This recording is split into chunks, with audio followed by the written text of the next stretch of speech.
friends, welcome to Pavi's Pantry. இன்னைக்கு நம்ம பார்க்க போறது நார்மலா எப்பவும் செய்யற பொரியல் இல்லாம ஒரு டிஃப்ரெண்டான மெத்தட் தாங்க. அப்படி என்னன்னு யோசிக்கிறீங்களா? மீல் மேக்கர்ல இப்படியும் செய்யலாமா அப்படின்றது செஞ்சதுக்கு அப்புறம் தாங்க எனக்கே தெரிஞ்சது. நிஜமாவே செமையா இருந்துச்சு. கேரட்டு, முட்டைக்கோஸ் மீல் மேக்கர் வச்சு ஒரு டிஃப்ரெண்டான மெத்தட்ல ட்ரை பண்ணியிருக்கோம். அது சாதம் அடிச்சு தண்ணியை யூஸ் பண்ணி செஞ்சிருக்கோம் அப்படின்றத இதோட மெயின் ஹைலைட்டான விஷயம். வாங்க பார்க்கலாம் வீடியோக்குள்ள எப்படி செய்யறதுன்றத. செய்ய தேவையான பொருள்: மீல் மேக்கரை சாதம் வடித்த கஞ்சி தண்ணியில் போட்டு வச்சுருக்கேன். கேரட் ஒரு 2 கேரட் துருவுனது, ஒரு 1/4 கிலோ கோஸ் நல்லா பொடியாக நறுக்குனது. நார்மலாக முட்டைக்கோஸ்னால் பசங்க சாப்பிட மாட்டாங்க. இந்த மாதிரி ட்ரை பண்ணி கொடுத்தனால பசங்க விரும்பி மறுபடியும் வேணும்னு கேட்டு சாப்பிடுவாங்க. எப்படி செய்கிறதுன்னு பார்ப்போம் வாங்க. இப்போது ஒரு பேன் வச்சு சூடானதும் ஒரு 6லேருந்து 7 ஸ்பூன் எண்ணெய் ஊற்றிக்கோங்க. ஏன்னா மோஸ்ட்லி கோஸ் தண்ணி ஊற்றி வேக வச்சோன்னா அந்த ஸ்மெல் நிறைய பேர்த்துக்கு பிடிக்கவே பிடிக்காது. இந்த மாதிரி கொஞ்சம் எண்ணெயில் நல்லா வணக்கிட்டு நீங்கள் சமைச்சிங்க கொடுத்தீங்க அப்படின்னா பசங்க நல்லா விரும்பி சாப்பிடுவாங்க. செமையாக இருக்கும் டேஸ்ட்டும். எண்ணெய் காஞ்சிருச்சு. இப்போது ஒரு 1/4 ஸ்பூன்லேருந்து 1/2 ஸ்பூன் உப்பு போட்டுக்கோங்க. இதில் ஃபஸ்ட்டு மீல் மேக்கரை வறுத்து எடுத்துட்டு அதுக்கப்புறமா தான் சமைக்க போகிறோம். இது உப்பு எல்லாமே மீல் மேக்கருக்கான அளவுக்கு மட்டும்தான். ஒரு 1/2 ஸ்பூன் மிளகாத்தூள், கொஞ்சமாக மஞ்சப்பொடி. இதை ஃபஸ்ட்டு எண்ணெயில் வதக்கிட்டு லேசாக அந்த பச்சை வாசனை போகிற மாதிரி அப்படி கிளறி விட்டுட்டு, இப்போ வேக வச்சுருந்தீங்களா அரிசி தண்ணியில், ஏன்னா நார்மலான தண்ணியில் வேக வச்சோம் அப்படின்னாக்கா நார்மலாக இருக்க டேஸ்ட் தான். அரிசி தண்ணியும் போது அது நிறைய பேர்த்துக்கு எப்படி யூஸ் பண்ணுறது அப்படின்றது தெரியல. இந்த மாதிரி யூஸ் பண்ணும்போது அதோட ஸ்ட்ரென்த்தும் நமக்கு கிடைக்கும், சாப்பிட்றதுக்கும் நல்லா இருக்குங்க. இப்போ வடித்து வச்சுருக்கேன், அதை நான் வேக வச்சு இதுலேருந்து எடுத்திருக்கேன். இதில் போட்டு நல்லா ஃப்ரை பண்ணிடுங்க. அந்த மசாலா இதெல்லாம் நல்லா இதில் வெந்து அப்படியே கொஞ்சம் நல்லா முருகுற மாதிரி வரட்டும். இந்த மாதிரி நீங்கள் செஞ்சு கொடுத்தீங்கன்னா பசங்களுக்கு பார்க்கும்போது வித்தியாசமாக இருக்கும். ஏன்னா நிறைய பேருங்க மீல் மேக்கர் ரொம்ப பிடிக்கும், கேரட் பிடிக்கும். நீங்கள் கேப்சிகம் இதில் வேணால் ஆட் பண்ணிக்கலாம், இல்லை உருளைக்கிழங்கு ஆட் பண்ணுறதுனா ஆட் பண்ணிக்கலாம். இந்த மாதிரி ஒரு சில காய் அவங்களுக்கு பிடிக்கலன்னா அது கூட இதை சேர்த்து கொடுத்தீங்க அப்படின்போது டேஸ்ட்டும் நல்லா இருக்கும், நல்லா விரும்பியும் சாப்பிடுவாங்க. சின்னவங்க மட்டும் இல்லைங்க, பெரியவங்களுக்கே நிறைய பேர் இந்த காயா அந்த காயான்னு யோசிப்பாங்க.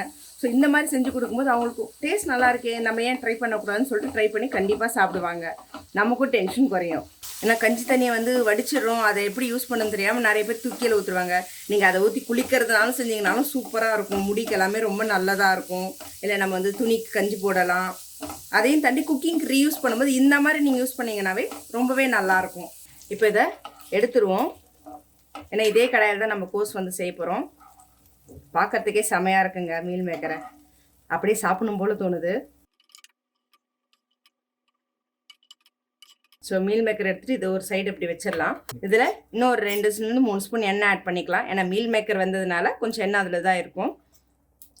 ஒரு 3-4 ஸ்பூன் எண்ணெய் ஊற்றிட்டு இப்போ இதில் கோஸ் ஃபஸ்ட்டு போட்டுடுவோம். இப்போது எண்ணெய் காஞ்சிருச்சு. இப்போ இதில் நறுக்கி வச்சுருக்க கோஸ் ஆட் பண்ணிக்கலாம். நல்லா பொடியாக நறுக்கிக்கோங்க, அப்போ தான் டேஸ்ட் நல்லாயிருக்கும், எல்லாத்தோடையும் மசாலா பிளெண்ட் ஆகும். நல்லா அப்படி பரட்டி விடுங்க.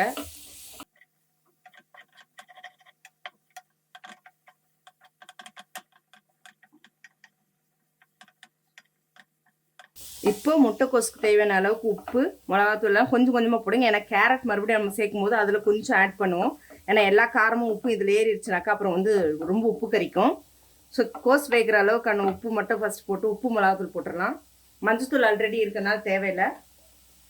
இல்லை இன்னும் உங்களுக்கு கலர்ஃபுல்லாக வேணும் அப்படின்னீங்கன்னா நீங்கள் ஆட் பண்ணிக்கலாம். அதில் நான் ஒரு 1/4 கிலோ கோஸ் எடுத்திருக்கேன். நீங்கள் எந்த கோஸ் எடுக்கிறீங்களோ அதுக்கேற்ற மாதிரி போடுங்க. ஏன்னா கோஸில் மோஸ்ட்லி சாப்பிட்றப்ப அந்த உப்போட ஃப்ளேவர் லைட்டாக இருக்கும். ஸோ பார்த்து ஆட் பண்ணிக்கோங்க. நான் வெறும் மிளகாத்தூள் போடலைங்க, குழம்பு மிளகாத்தூள் தான் போடுறேன்.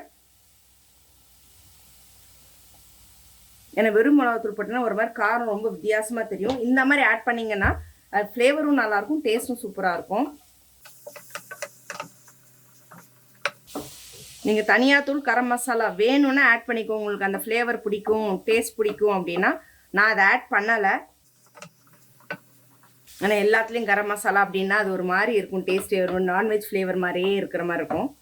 இப்போ இதை ஒரு 2 நிமிஷம் மட்டும் இருக்கட்டும், மூடி வைப்போம். இப்போது லேசாக பரட்டி விடலாம். ஏன்னா கோஸ் கொஞ்சம் எண்ணெயிலே வதங்கிச்சுனா தான் அந்த ஸ்மெல் எல்லாமே போகும். பார்த்தீங்கன்னா அதுலேயே அப்படியே அந்த தண்ணி இதாகும். இந்த ஸ்டேஜில் சும்மா லேசாக மட்டும் தண்ணி தெளிச்சு விடுங்க,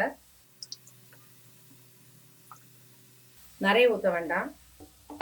இப்போ இது இன்னும் ஒரு ஒரு 5லேருந்து 10 நிமிஷம் மூடியே வச்சுருங்க. சிம்மில் வைங்க, ஏன்னா ஃப்ளேம் வச்சிங்கன்னா கோஸ் வந்து அடி பிடிச்சிரும். இப்போது கோஸை லேசாக கிளறி விடுவோம். கோஸ் நல்லா அப்படியே வெந்துருச்சு.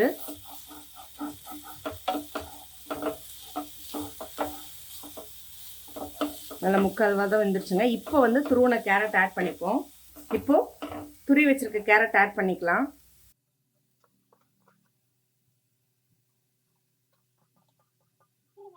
இப்போது நல்லா கலக்கி விட்டுருங்க. இந்த ஸ்டேஜில் கொஞ்சமாக உப்பும் மிளகாத்தூளும் வந்து கேரட்டில் பிடிக்கிறதுக்காக போடலாம். ஏன்னா ஃபஸ்ட்டே நீங்கள் போட்டிருந்தீங்கன்னா எல்லாமே கோஸில் தான் ஏறி இருக்கும். அப்புறம் கேரட் சாப்பிடணும் ரொம்ப ஸ்வீட்னஸ் மட்டும் தான் இருக்கும், டேஸ்ட்டே இருக்காது. கொஞ்சமாக ஆட் பண்ணிக்கோங்க, ஏன்னா நிறைய போட்டிங்கன்னா ஒரு மாதிரி உப்பு கறிக்கும். இப்போ ஒரு 1/4 ஸ்பூன் வந்து மிளகாத்தூள் வெறும் கேரட்டுக்காக மட்டும்தான் இப்போ போடுறோம். ஏன்னா ஆல்ரெடி கோஸில் எல்லாமே காரம்லாம் நல்லாமே பிளெண்ட் ஆகிருக்கு. ஏன்னா கேரட் வந்து சட்டுன்னு வெந்துடும் ஒரே ஒரு 5 நிமிஷத்துலேயே. அதனால தான் வந்து ஃபஸ்ட்டு கோஸை நல்லா வேக விட்டதுக்கப்புறம் 3/4 பதத்துக்கிட்ட வெந்ததுக்கு அப்புறமா நீங்கள் கேரட் ஆட் பண்ணிங்கன்னா கேரட்டும் நல்லா வெந்துடும், டேஸ்ட்டும் நல்லாயிருக்கும், குலையாமல் இருக்கும். ஒரு 5 மினிட்ஸ் மூடி வச்சுருங்க, நல்லா வெந்துட்டும் கேரட்டும். தண்ணி எதுவும் தெளிக்க வேண்டாம், அந்த ஸ்டீமிங் ஹீட்லேயே வந்து கேரட் வெந்துடும். இப்போது கேரட் வெந்துருச்சு, எடுத்துருவோம்.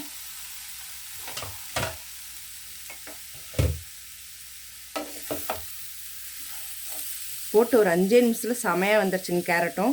இந்த ஸ்டேஜில் நம்ம ஏற்கனவே வறுத்து வச்சுருக்கோம் பார்த்தீங்களா மீல் மேக்கர், அதையும் இதில் ஆட் பண்ணிடலாம்.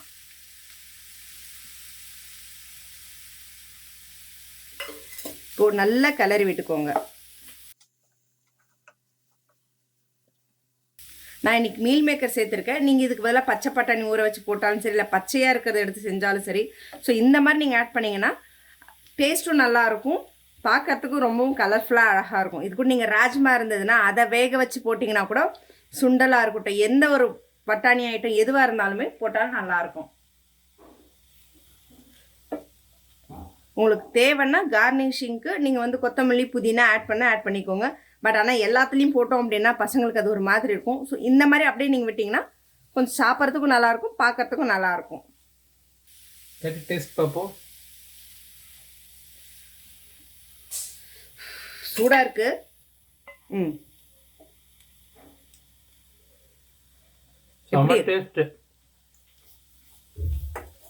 பார்த்தீங்களா, கிச்சனில் வெந்துகிட்டு இருக்கும்போதே வந்து டேஸ்ட் பார்க்கறதுக்காகனா அப்போ வாசனை எந்த அளவுக்கு இருக்குது அப்படின்ட்டு கண்டிப்பாக ட்ரை பண்ணுங்க. உங்கள் வீட்டு குட்டீஸ்லேருந்து பெரியவங்க வரைக்கும் எல்லாருமே வந்து விரும்பி சாப்பிடுவாங்க. இப்போ அடுப்பு ஆஃப் பண்ணிடலாம். உங்களுக்கு எந்த மாதிரி பவுல் வேணுமோ அதில் நீங்கள் வந்து ட்ரான்ஸ்ஃபர் பண்ணி சர்வ் பண்ண ஆரம்பிச்சிடலாம். நம்மளோட சுவையான மீல் மேக்கர் கேபேஜ் கேரட் பொரியல் ரெடி ஆயிடுச்சுங்க. அது பொரியல்னு சொல்லிக்கலாம், ஃப்ரையுன்னு சொல்லிக்கலாம். நார்மலாக செய்யறது இல்லாமல் இந்த மாதிரி செஞ்சு பாருங்கள், செம அமேசிங்காக இருக்கும், செமையாக இருக்கும். என்ன ஃப்ரெண்ட்ஸ், வித்தியாசமாக இருந்துச்சா? எப்போவும் வெங்காயம் கட் பண்ணி தாளிச்சு அப்படின்றது இல்லாமல் மீல் மேக்கர் இந்த மாதிரி ஆட் பண்ணீங்க அப்படின்னா அந்த கஞ்சி வடிச்சு தண்ணியும் வேஸ்ட் ஆகாது, அதோட ஸ்ட்ரென்த்து நமக்கு யூட்டிலைஸ் ஆன மாதிரியும் இருக்கும், டேஸ்ட்டும் நிஜமாவே செம அமேசிங்காக இருந்ததுங்க. வேற எந்த மசாலாவெல்லாம் பெருசாக போடாமல் அதை எண்ணெயில் ஃப்ரை பண்ணிட்டு சாப்பிடும் போதே அதில் இருக்க அந்த ஃப்ளேவர், அந்த கஞ்சி தண்ணியோட ஃப்ளேவர் எல்லாமே சேர்ந்து செமையாக பைண்டிங்காக இருந்தது, செம அமேசிங்காக இருந்தது. இந்த மாதிரி ட்ரை பண்ணி கொடுத்தீங்கன்னா பொரியலும் காலியாகும், நமக்கு ஒரு செம்ம ரிலாக்ஸிங்காக இருக்கும், ஒரு நியூ வெரைட்டி ட்ரை பண்ண மாதிரி இருக்குங்க. இதை ட்ரை பண்ணி உங்களோட கமெண்ட்டை கமெண்ட் பாக்ஸில் கொடுங்க. இந்த மாதிரி அடுத்தடுத்த இன்ட்ரெஸ்டிங்கான வீடியோஸ்க்கு என்னோட சேனல் சப்ஸ்கிரைப் பண்ணிக்கோங்க. பக்கத்தில் இருக்க பெல் ஐக்கானை கிளிக் பண்ணிக்கோங்க, நோட்டிஃபிகேஷன் மிஸ் பண்ணாமல் இருக்க.